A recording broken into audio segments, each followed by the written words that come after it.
Hello and welcome to Flames of War for the Win. I'm Warren and I'm joined by the Doctor. It's Dave. Hello, I'm here. So this episode is exploring artillery.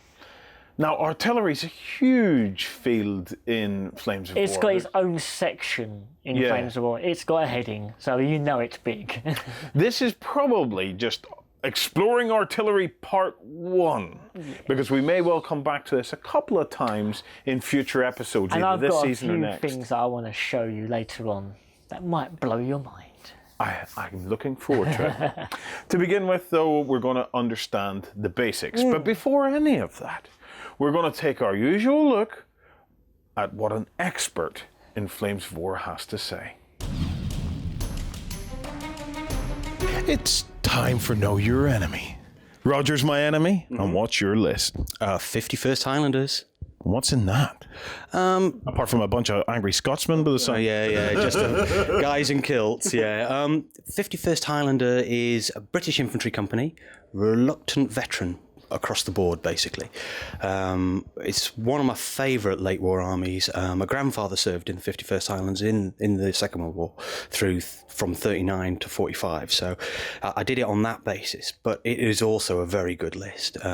Reluctant veteran infantry, attacking at night, can be unstoppable, especially with the bagpipes in there. It's good. You get the bagpipes, much like Steve uses them and everything else, but you get the bagpipes and you just hammer in home with the infantry, supported by wasps rather than the crocodiles, because if you have crocodiles you have to attack in the day now, but night attack with wasps, supported with M10 17 pounders, and that's basically it. You get a horde of 10 platoons, basically 9 or 10 platoons of infantry, and it's coming at you whether you like it or not. And what's your tactics for using that list then?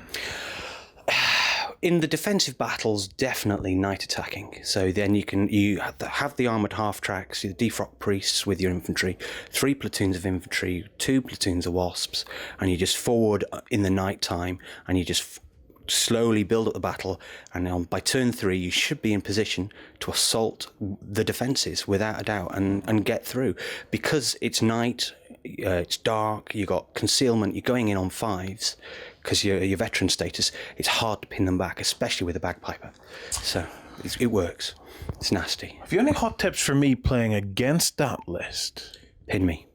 Yeah? Once it's pinned, if you manage to pin, then because they're reluctant, they just don't like the idea of getting up and going forward. Even with the C&C's reroll, it's 5s and your 2 dice. Playing a German list, what would be my best kind of thing to add to my army to do that pinning?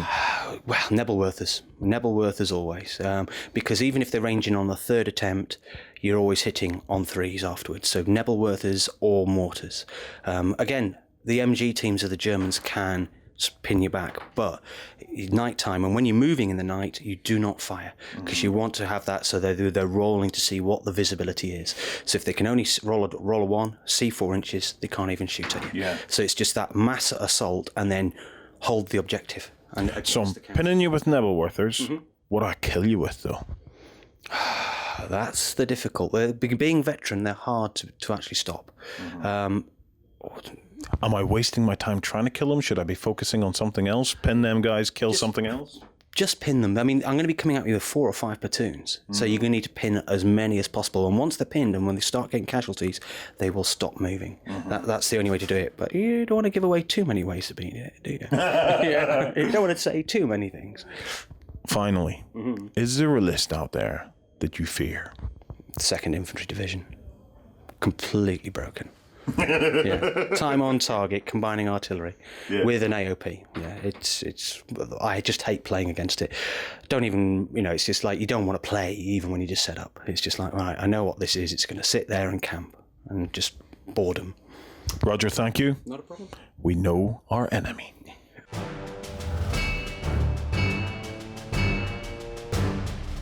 So that was Roger. I like Roger. Fascinating.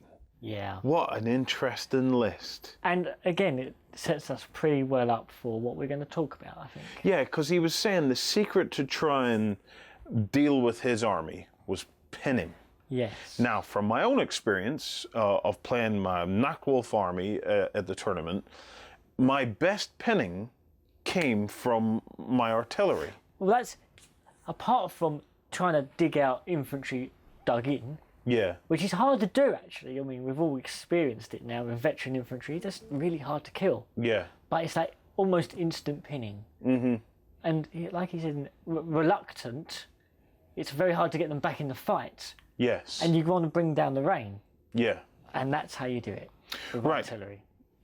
I want to get my head around the basics of artillery, Dave, okay? I have used it, okay? Yes. And I've used it, I don't want to say to great effect, but it's been very effective when I have, through luck, seemingly used it right, okay?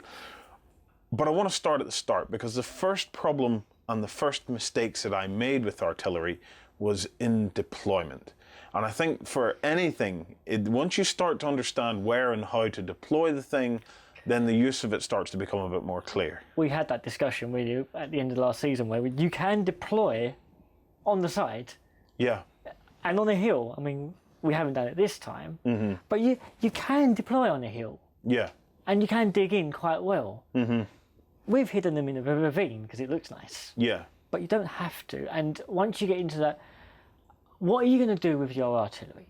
Are you going to pin your units, or are you going to direct fire and kill things with it? Well, that's the key, isn't it? Because, I think, again, that comes down to lists that you Yeah. see. but it also comes down to, I would say, having some flexibility built in. Now, you take this deployment here, right? There's where they're currently deployed. They're deployed behind a hill. They're relatively protected. They're going to be very difficult for anything else to see. Yes.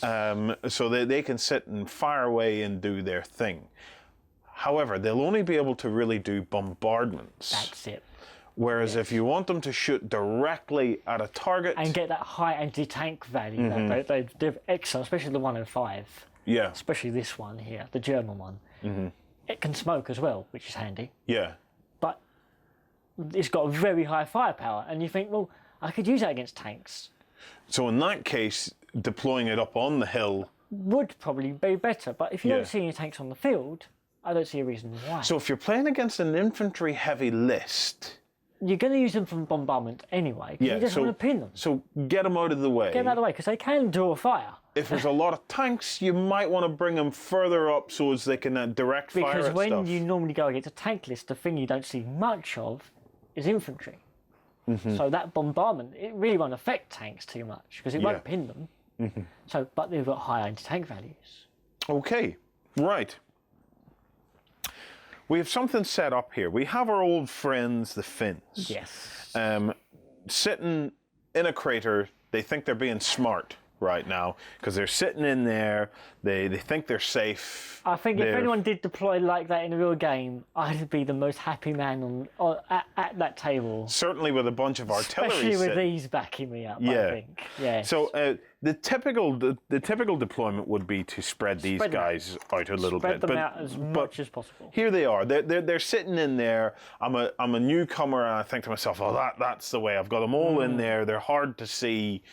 That's it. How does artillery work? Right, Take me through the steps. I'll go through the composition of an artillery battery. Then. Yes. You've got your main guns here. That's the 4. Yep.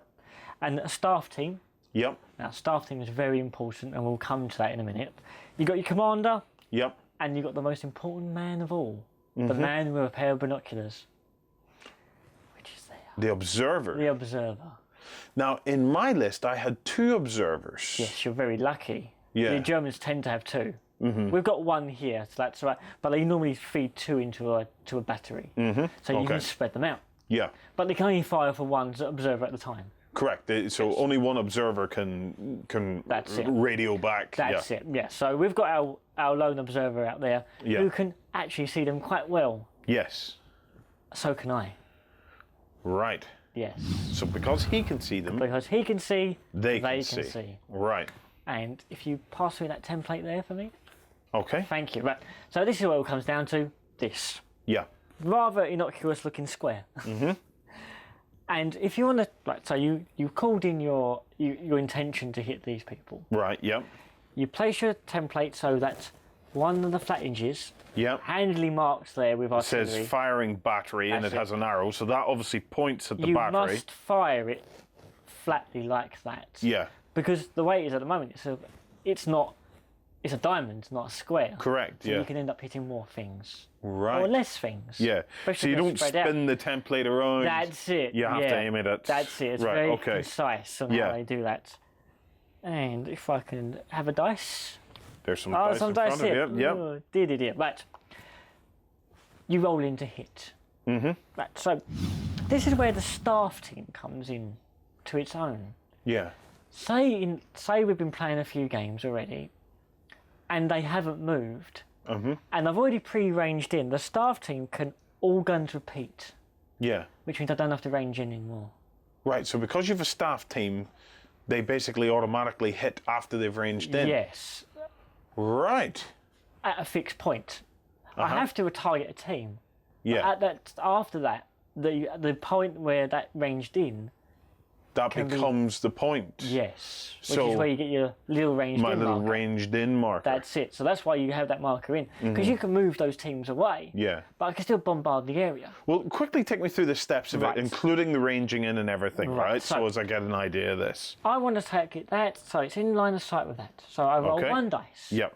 So you're starting on, as you're a veteran, you're starting on a 3. Okay. Okay, so I got a 2. Yeah. Now, again, like other shooting, you go up in stages. So if Yeah. you're concealed, gone to ground while concealed, not over 16 inches, Yep. because that would be silly. But those two will count. Yeah. So obviously my 2 missed. Yeah. I get to re-roll that. Why is that?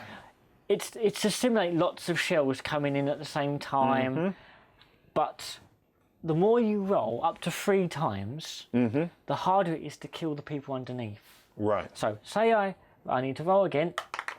I got a 5. Yeah. That's still not enough. Right. Veteran, gone to ground, concealed while gone to ground. I Uh-huh. need a 6. You need 6s. Yeah, so I get one more chance to get a 6. Uh-huh. I didn't get it. No artillery. Right. Right. Say, I rolled a 6 on my 3rd chance. Yeah, the third turn. Third turn, right, I yeah. rolled a 6. No, my 3rd roll to range Sorry, in. third roll to range in. If you look at the to hit underneath there, Yeah. it says it there. So when I hit on my skill. Yep. So I hit you, because I'm a veteran, on a 3+. Right, okay. But I missed my first 2 times, so that increases my value to hit you. So I have, say you've got, how many people under that template at the moment? So there's 1, 2, 3, 4, 5, 6, 7 bases, say. Right, so I have 7 dice, 2, 4, 6, 6 there, Yep. and I'll need one more just for... There we go. So normally, if I hit you on the first turn, the first try, Yep. I would need 3s to hit you individually, Yeah. but I didn't, Okay. which is... Pretty typical. Well, it's just typical, really. I didn't hit you at all. Yeah. I mean, veteran, dug in, gone to go. It's that age-old thing, isn't it? You just can't hit anything like that. But we said we add on 3 times, so I add 3. Yeah. So you need 5s. 5s, right. Yes. Okay, so in this case, you got 1, 2, 3, 4 hits. 4 hits.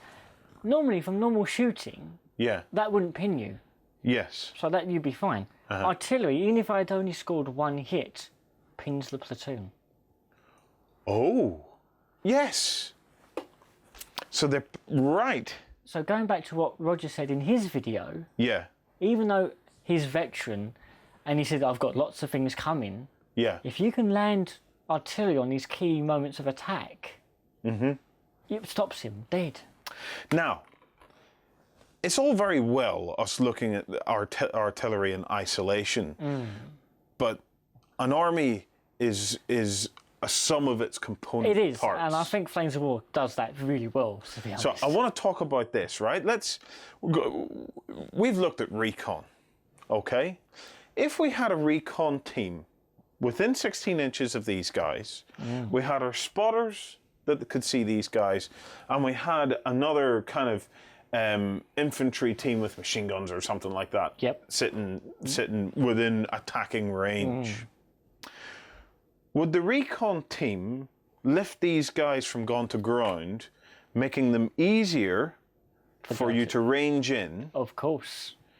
You would then range in easier. So then you hit the people under the template easier. Yes. And when you've hit them once, they're pinned. At which point your infantry can go on the assault. Can storm them. Oh, it's all becoming it clear. Very well, doesn't it? And that's not taking into account any failed saves you were going to take from that. Yeah. Because you got hit 4 times and that's 4 saves. Yeah. 5 saves. And with the firepower like they have, they can try and actually kill quite a few teams. This was where, you see, this is a key mistake I was making in my army. I was looking at all of the constituent parts separately from one another, and I was having them to try and accomplish separate goals, when the reality is, if I had looked at the synergies between the different parts of the army, teams. Yes. Then suddenly I could have been a lot more devastated. Those silly little men on your bicycles. Yeah. Are winning They could have new changed games. everything. They would have, wouldn't Yeah. they? I mean, 5s to 6s. Again, we were saying the same thing. You're hitting over and over again. At the point that you hit those guys, though, right? Obviously, I put my ranged in marker down. Yes. Okay. And then basically what you're saying is that from that point on, because I have a staff team, Yes. I would hit automatically. So I wouldn't have to range in Ever again. unless I was aiming for something else. Yes, that's it. So it wouldn't matter if he moved everything out. I could still hit the same spot even if there was nothing there, but I could still hit the same spot over and over again for the rest of the game. Yep. So it's vital then to get artillery ranged in as early as possible. Early in the game as possible. So that's where things like Recon and your little flying AOPs if you're allied, which is what he said in the game, in the video. Yeah. That's where that comes in. Getting the artillery in early, and once you're pinned, you can't move forward towards an enemy. So say you had the enemy there. Yeah. You can't actually move out of the hole. Because you're pinned. Because you're pinned. And you'll just keep on pummeling. So strategically, looking at this from a tactics point of view, I've played in some games of Flames of War where we've had objectives in our own part of the table, and guys have lumped troops in or nearby the objective. Yes.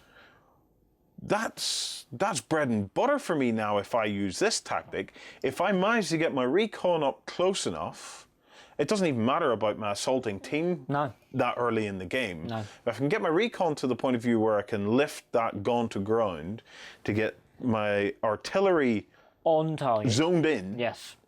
and then I just sit and bash away. Or if they move off the objective, that's fine. I can probably just keep my artillery pointed at that anyway. That if they ever move back onto it again, enter into it, do they? And it creates kill zones. Because you don't want to enter that into there. Okay, artillery's not the only thing that can do that bombardment. I believe mortars can do it as well. Do it as well. And they're a lot cheaper, but they lose a lot. Well, can you demonstrate mortars to me then, Dave? Let's see how the mortars Okay, so I'm going to put some fare. mortars in my tree line. Like that. And we'll have the command team, just for completeness sake. And we'll just run off the same observer, same as. Okay. So mortars can have an observer team as well? They come with observer teams, yes. And could an observer team, say I had artillery and mortars, could I believe from my own skimming of the rulebook that an observer team for one unit could act as an observer for another if they have a staff team or something. Gotcha. But they don't have a staff team. So they can't do it. Right, okay. Commanders can, like your 2 IC and your 1st IC, but they're a lot harder to hit. Yes. So if worst comes to the worst, you've got that to fall back on. But it's a balancing act, really. Okay. So you want to keep your observers alive. Yeah. So the first thing that you notice is that they don't have a staff team. No, they don't. So you're not getting... So you have to range in every time. Yes. It's worth getting a staff team, isn't it? It's what they can't get them. Yeah. The difference between that and that are very different in points. Yeah. So if you're pushed for points, mortars. It's better than nothing. It's better than nothing. Because when you range in on the first attempt with a mortar, Yeah. they get to re-roll that first attempt. Right. So even if you fail it, the second roll that you do is effectively still the first. Still the first. Yes. So they get 3 goes or 4 goes? They get 4 goes Yep. effectively. Because But they get to do the first one twice. So you get those ones, and then it starts adding up. Right, okay. Sometimes it's difficult to work out, but again, it's quite easy. First one on a mortar, if you don't get it, the second go will count as the first if you get it. Mm-hmm. Right. And the same applies if you'd had Recon there to lift that gun to ground, it would have been a bit easier. Another thing to note with the mortars, I mean, these are heavy mortars. Yeah. So there's only 3 in a platoon. That won't affect the actual bombardment, but there's less frontage for one, and there's less teams. Yeah. So if you start losing, I mean, it's very easy to go down to 2 guns, and that starts really affecting how easy Effective it it is is, yeah. Yes. But they are very cheap. Yeah. So you can get lots of them and group them together. Because these are heavy mortars, then you get light mortars, which are like 6 in a group, Yep. and then you get squad mortars, which are like 1, but they fire And can slow. mortars direct fire? Little mortars can direct fire, which is what they're there for, really. They move Yeah. up and destroy people dug in. Big mortars there have got a very high firepower. Yeah. Their firepower is 3. So that's the same as an anti-tank gun. Yeah. The anti-tank of it is not great, but they're not there to kill. These are there to kill men Yep. and guns, or what I use them for, smoke. Smoke. Smoke. Yeah. Yes. We have an entire episode dedicated to smoke, so go Smoke's and check another it one out. of those Yeah. interlocking things. So, quickly talk me through how the mortars work then. Okay, So first you would range in. You're ranging like normal again. So the first one you could probably just roll 2 dice, could you? Or, You can. Well, that was well, actually there's a 6. 6, yeah, and four. a So 4. So it ranged in on the first go. Yes. That's what they normally do. Yeah. That's what not. But to speed the game up, for the first range in, throw 2 dice. Yeah. If they both misses, they both misses. Yeah. Whatever, it doesn't matter. Then you can carry on. But throw 2 dice when you start. So I ranged in, Yeah. and then it's exactly the same as it was before. The thing to note is that you have to re-range in every time, Yeah. but they get that little. They get that little bit of assistance to do Yes. it. And again, I can't hammer this home enough. If you don't use them in isolation and use them with recce teams and things That's like it. that, then it's going to start getting a bit easier. Yes, they're actually. I mean, we're about to show another reason why these are a little bit better is when you get a lot of terrain on the field, Yeah. they can move up a lot closer. Funny you should say that. Here I have a big ass building. It is a big BAB. A BAB. BAB. Yes. So, I want to know. Let's start first with an artillery piece, okay? An artillery piece, you can't just bump it up against the back of the building and expect to lob stuff over the top. That's it. I mean, for artillery like that one or any artillery, Yeah, butt mortars, you have to be as far away from it as it is tall. so the easiest way to do that is just to tip it over If like you've got this. a building like that, that's fine. So that we would have to be, say, 4 or 5 inches away. Probably from- about 4 or 5, yes. So it's about, say 5 inches. So anything over 5 inches is fine, but if you're too close, Yeah, you can't fire. yeah, because it would just go It straight would just into hit the building. building and be useless. Mortars are slightly different. Because they fire straight up, Yeah, they get to be a lot closer, which is only 4 inches away. It's funny, it's only an inch difference. yeah, but it it's only can this make a building difference. Yeah, in you this get buildings. situation. If you had a church or Yeah, a something like church, that, which is with a like spire. 7, 8 inches tall, Yeah. you've got to be 7 or 8 inches back. Yeah. A mortar's only always 4. Yeah, because it's just lobbing. It's just lobbing Straight up over the top. and down. Yes. That's it. Simply. Yeah, That is the ranging in. That is the effectiveness of a staff team. yeah, There is, as we said before, the artillery is its own section in the book. yeah, There's things like devastating bombardments. Like the gentleman said in the video, Nebelwerfers. yeah. They're very good. They get a template like that. Well, So I think that'd be something to look on forward that to. bombshell, Ah, we will return to artillery at some point in the future because I definitely want to see these devastating templates. they can be great. But I think that'll be part of a much larger project we've got in mind. Dave, thank you very much for taking me through artillery. For me, the big takeaway from this was artillery is not just there to do stuff on its own. Use it Working as the in support. concert. Yes. Yes. So I'm going to go off and start reimagining my list. I'm not going to change my list, but I'm definitely going to change how I play my list based on this. Yeah. Guys, thanks for watching, and stay tuned for the next episode of Flames of War for the win. Bye-bye.